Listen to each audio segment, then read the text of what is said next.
Okay, good morning, everybody. It's April 7th, and I wanted to welcome everybody to the ANS Radiation and Radioactivity Media Webinar. Good morning. I'll be your presenter today. My name is Mary Lou Dunzik-Gougar. I'm a member of the American Nuclear Society in my free time, and my day job is as an associate professor of nuclear engineering at Idaho State University. And I also do research at the Idaho National Laboratory. Please feel free to ask questions as we go along. I'm hoping that what we can accomplish today is to give you a sort of background knowledge about things radioactive and radiation that can help you in your work as a member of the media. So what we'll talk about are the things listed here just to get us started. Atomic basics, what are the sources of radiation, both natural and man-made, the safety aspects of radiation and radiation exposure, how radiation actually benefits our lives in many ways that you may not be aware of, and then how you can kind of wrap your brain around all those ideas to report the numbers that get thrown at you with various units for measuring radiation. So first of all, very basic, and we won't get much more technical than this, but where does radiation come from? Well, regardless of whether it's man-made or natural, ultimately this radiation comes from atoms, and those atoms are unstable, or what we call radioactive. Now, in order to become more stable, they just naturally are going to throw off some energy, and that energy is going to be in the form of a particle or ray that we call radiation in order to become more stable. The amount of that material, therefore, is going to constantly lessen over time because it's constantly giving off that energy. So we use the term decay, radioactive decay. There are three basic flavors of radiation that are emitted when something decays radioactively. And they're named very conveniently after the letters of the Greek alphabet, alpha, beta, and gamma. Alpha and beta are actually particles, little particles that are coming out of the nucleus of the atom. And a gamma is actually wave energy. So alpha has that Greek symbol alpha there, contains 2 protons and 2 neutrons. And if you dig back into your brain, you probably remember it's protons and neutrons that make up a nucleus of an atom. So it makes sense. It's a little particle of 2 protons and 2 neutrons that comes out of the nucleus. So in the radiation world, that's relatively large, and it's positively charged.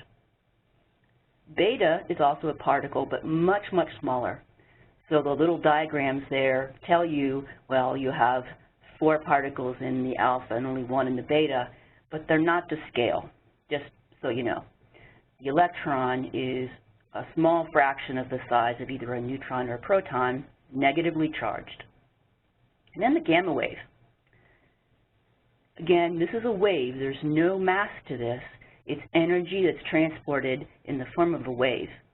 And you know other types of wave radiation because gamma is part of a bigger family of radiation that we call electromagnetic radiation. And of course, most of this is average every day. There's no danger in any of these types of radiation that you experience, from radio waves to infrared to visible. What differs among these types is, as you see in the diagram, the wavelength. Why is that important? Well, the wavelength is a reflection of the energy. So if you think of it like radio waves are relatively low energy, it's easy for them. I mean, you can stand in front of the radio and block the radio waves. They don't have the energy to, to penetrate to get to the radio. Whereas if you go far to the right over to X-rays and gamma rays, they have a lot more energy, so they're a lot more penetrating. Of course, you know that X-rays can penetrate our soft tissue, but not the bone, for example. So it is the gamma rays that come from the nucleus, and they are the most penetrating, the most energetic.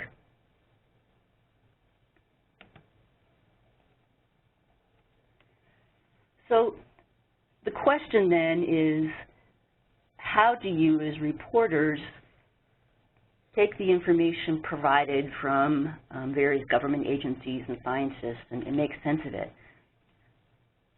The public looks to the media when there's a nuclear incident, such as Fukushima, and you might be seeing maps like the one here with units of 3,000 rads. What does that really mean?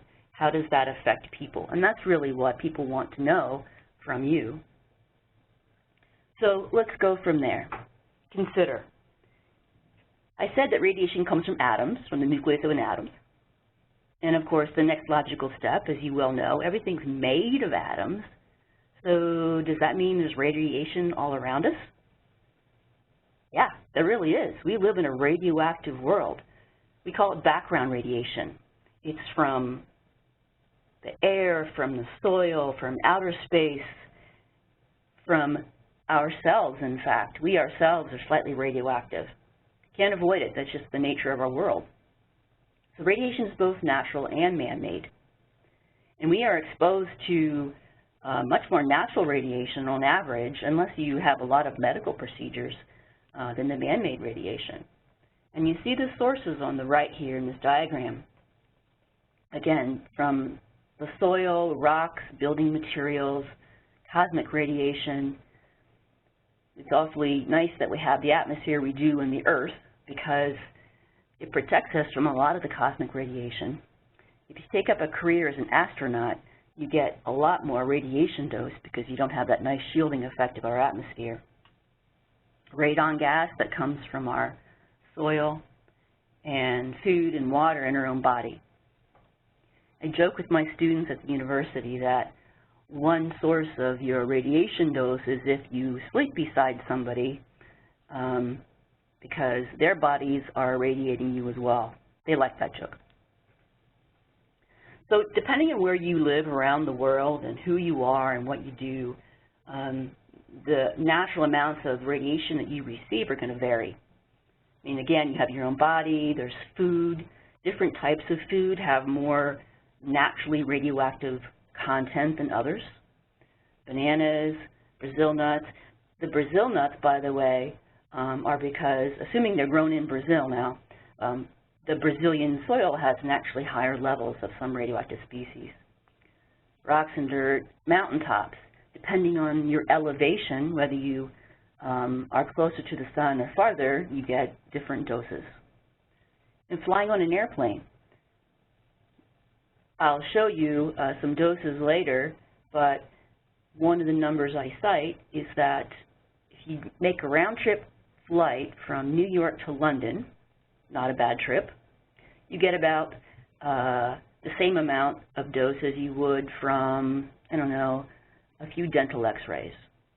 But these amounts are not dangerous. They just are what they are for the world we live in. All right, so we are exposed to radiation. We are, in fact, ourselves giving off radiation. What does that mean? When we're exposed to radiation, do we actually become radioactive? No. When we're exposed to radiation, we have been what is called irradiated, but we're not radioactive. An analogy might be when you get an x-ray at the doctor's office, you are exposed to that radiation.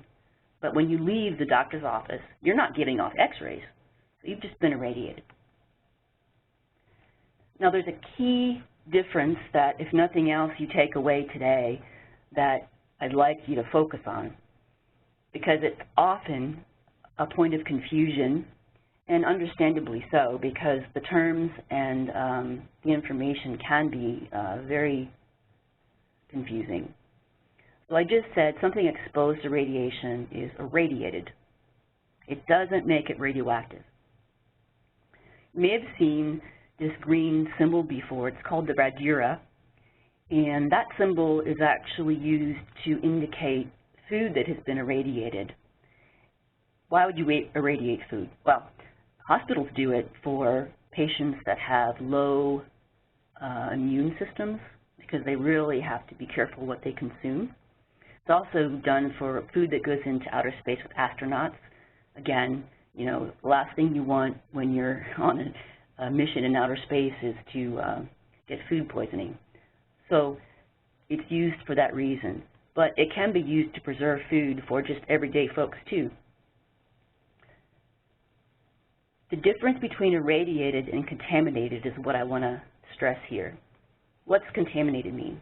Well, if you have something that's exposed to radiation, it's been irradiated. If you take something that is actually radioactive and spread that material all around, then you have contaminated an area with radioactive material. Let me try an analogy that might help. It's sort of like manure. So manure gives off an odor, and you are exposed to that odor like irradiation. But then when you walk away, you don't give off that odor. But if you step in the manure, then you spread around the source of the odor, so you've contaminated the area with the source of the odor. So radiation versus contamination. All right, so we get irradiated, we don't become radioactive. What happens when we hear of increases in the amount of radioactivity in the air, in water, in land, food? Is it dangerous, and how do we know if it's dangerous? Well, an increase is not necessarily an indication of something dangerous. And it is really difficult, even for people in the nuclear field, to sometimes wrap their brains around the various quantities that are cited. They're confusing because there are many different units used in the different countries, and it's hard to convert one to the other. So the question is, how might you report radiation levels or contamination levels in a way that can be generally understood by the public? So I suggest one thing you can do is use comparisons. So this next slide is just to give you some idea of the range of dose. Don't worry about the unit just yet. We'll get to that. Just look at the relative amounts here. So you get a dose, for example, of 6 millirem every time you get a dental x-ray. Okay, what does that mean? Well, compare that to what you get just because you're at higher elevation on your round trip New York to London of 10. Then what you yourself receive from your own body, because our bodies contain radioactive elements, isotopes, just like everything else, of 40 millirem. You could get a head and body CAT scan, 110. In a year's time, just living in the U.S., you're going to receive about 310 millirem dose, again, because we live in a radioactive world. The Department of Energy and the Nuclear Regulatory Commission in the U.S., they set a limit of 500 millirem dose for workers in facilities that might have radioactive material. So that's a regulatory limit. These numbers seem pretty wide and varying, but the point is there's a wide range of normal. If you live in Iran, your actual natural background dose is 10,200, and that's normal because they just have a, basically their rocks and soil is particularly radioactive, and that's always been that way. And in fact, you can get up to 25,000 millirem dose, and a doctor couldn't even tell that you were exposed. You couldn't tell that you were exposed. And all that happens after about 25,000 to maybe 50,000 is just very slight changes in your blood, and those changes are like just a slight decrease in your white blood cell count. So you see there's a huge range here where it's all within safe levels. Now the really tricky part, and again, not just for people in the media, but for even among nuclear educated people, is to remember what the various units are and what they are used for, what they mean. So consider this slide as sort of reference slide for you. It's not exactly picturesque, I get it, but it's something I hope you can go back to and use as a resource. All right, so 3 basic categories of measurement units for things radioactive and radiation. On the left column, the first category is activity. Activity is the name we use to describe how much radiation is released per time from something that's radioactive. The units we use in the U.S., it's curies, and most of the rest of the world, it's becquerels. Both of those units are named after people, Marie and Pierre Curie, who I'm sure you've heard of, and Henri Becquerel, both of them famous scientists that made some great discoveries and evolutionary discoveries in the world of radiation and radioactivity. So I give you what 1 curie equals. It's actually a huge number of becquerels, but it's just historically how things evolved. So I'll give you an example of that, of all of these actually, but let's go to the next category. The next category is called absorbed dose. This is actually a sort of measure of how much energy the radiation is giving or depositing. It's a sort of a cruder measure than the next category on the right. So it's how much energy is being deposited in a material from radiation. In the U.S., we use a unit called a rad, and the rest of the world uses a gray. Now, rad's not a person's name, but a gray is, and 100 rad equals 1 gray. And the last category, this is probably the most common category unit you're going to see, and it's the one that probably makes the most sense to report because it's what is most relevant to the public. Because then it can compare it to things like, well, this is like 1 dental x-ray or something like that. And this is the energy deposited, accounting for the different types of radiation and the effects they have on people. In U.S., the units are rem, sometimes millirem, because rem's kind of a large amount. Other countries typically use a sievert. That's also a person's name, by the way. Sievert, a millisievert, even a microsievert. So 1 sievert is 100 rem. All right. Now, let's just give an example to see how all of those work together. We all know and love bananas. Well, we may not all love bananas. We all know bananas. So, for example, a banana contains about 15 becquerels, naturally, of radioactive potassium. Now, keep in mind, we need potassium in our muscles. If you're any kind of athlete, you know that. And so sometimes people will eat bananas to get that potassium. But some part of potassium is naturally radioactive. And in about the average banana, that's 15 becquerels of activity. That corresponds to a certain amount of energy that's being deposited from the radiation leaving that potassium, which would be 0.1 microgray or 0.0000001 gray radiation. And the dose that would result from that would be that very small number of sieverts or 0.1 microsieverts. And if we go back to the millirem use, comparing to what we saw before, about 0.1 millirem. So a fraction of a dental x-ray. Or if you eat, 60 bananas equal to a dental x-ray, if you will.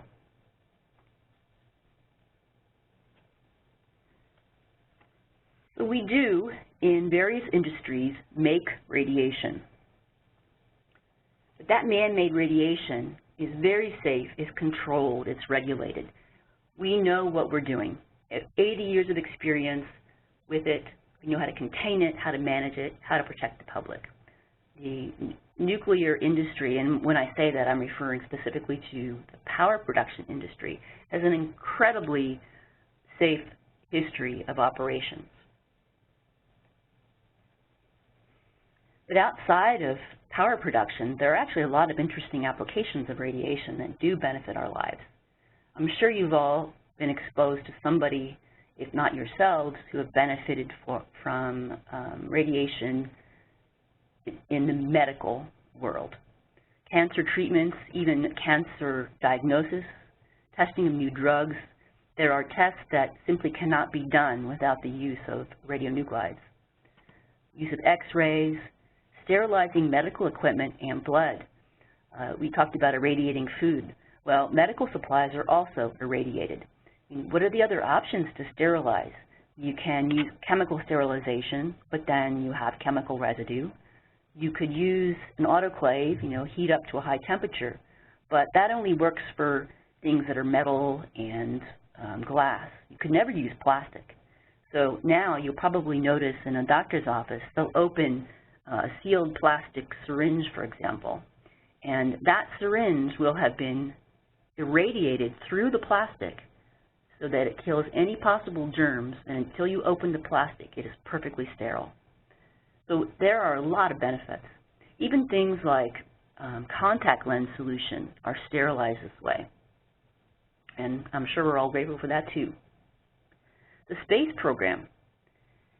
If you think about the nature of what we now know about our solar system, the really cool pictures we have of the outer planets that have been taken by some of the space probes, think for a minute how those space probes got there. First of all, we use serious chemical rockets to get them out of the Earth's atmosphere.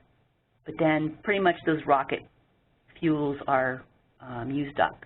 They couldn't possibly carry enough rocket fuel to get them to Pluto because they couldn't even get off the ground. It would be too much. They can use solar panels for a short time, but the further away you get from the sun, the less sun there is, so that doesn't work very long either. So the only way we have those pictures in those space probes is because we have batteries that make use of radioactive decay and turn that radioactive decay energy into electrical energy to power those probes. I already mentioned the food safety aspects, killing bacteria, but you can also use it to irradiate seeds to create resistant versions of the seeds. You can use it for pest control. You can irradiate eggs of pests so that you have sterile males. You send them out into the field and so they can't reproduce. All sorts of interesting applications. And then safety. Turns out there's a little radioactive source in a lot of smoke detectors, and it makes them work very, very well.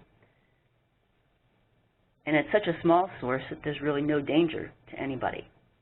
Makes for safer bridges and buildings through techniques that use radiation to do examinations of the integrity of welds and that sort of thing. Safer travel, well, a lot of applications there. You can use a radioactive source, and civil engineers do, to test the density of road surfaces, to make sure your tires are strong, all sorts of interesting applications. We could go on forever, but you get the idea. And then, of course, the electricity. We need electricity, and we know that in countries where they don't have it, the standard of living is really quite terrible. A nuclear power plant makes electricity. The steam coming out of those cooling towers is very, very clean. It's just steam. It has nothing to do with the nuclear fuel in the reactor. That water is cycled out of nuclear plants, and it's actually cleaner than when it goes in because it has to be filtered before it goes into that cooling system. And again, the safety record of our plants is pretty incredible. There hasn't been one death due to radiation from a nuclear plant ever in the U.S. I think you saw from the numbers we looked at earlier, it takes a lot of radiation to harm you. It's actually really very difficult to even get the doses that might harm you. We do use some basic safety guidelines when somebody's working with radiation, and we use this concept that you see in the pictures here: time, distance, and shielding. If we are somebody working near a radioactive source, like some of my students and I, well, we limit the time we are near that source. We keep a distance between us and the source, and we put shielding between us and the source to make sure that we limit our exposure. And it's a pretty well-established procedure. So back to the reporting aspects. again, you see lots of things coming out in various media, and it's difficult to interpret this. Some of our favorite ones are mutant daisies and mutant fish, and I think you can trust that those sorts of reporting are a little bit over the top. But what could you report on instead? How could you use what we've talked about today? So as a nuclear engineer, of course, I listen to some things in the media and I kind of think, oh, no, that's not right. And one of my pet peeves, we all have those, is when somebody says, oh, there's been a leak of radiation at a nuclear reactor site. Well, not really. That's sort of like saying the farmer opened the barn door and the smell's getting out. No, they're not leaking radiation. But what might be more proper to say is that, okay, the farmer dumped a whole truckload of manure downtown, and now people are tracking it all over the place. In other words, you are releasing the material. The radioactive material was released at a nuclear reactor site. Okay, that material is released. What actually is the impact on the public? And you should be able then to equate that to the numbers we've talked about. This will result in a dose to the public within the regulatory commission limits. Lots of information we covered today, but we are a resource for you. We have information that can help answer questions you might have, and I strongly encourage you to look at nuclearconnect.org or ans.org, or send questions to the staff members at ANS who have put this webinar together, and they'll send it on to me or some other ANS member that can help you out with their expertise. So I welcome any questions you might have now or any that you think of later. Thank you. Thank you, Mary Lou. Sure. Does anybody have any questions for Mary Lou before we end today's session? Attendees are able to talk or type in their questions on the webinar in the lower right-hand corner. And if we have no questions at this time, we'll wrap up today's session, and you'll be sent a link to a survey so that you can give us some feedback on today's presentation. And we thank you again on behalf of the American Nuclear Society. Cheers.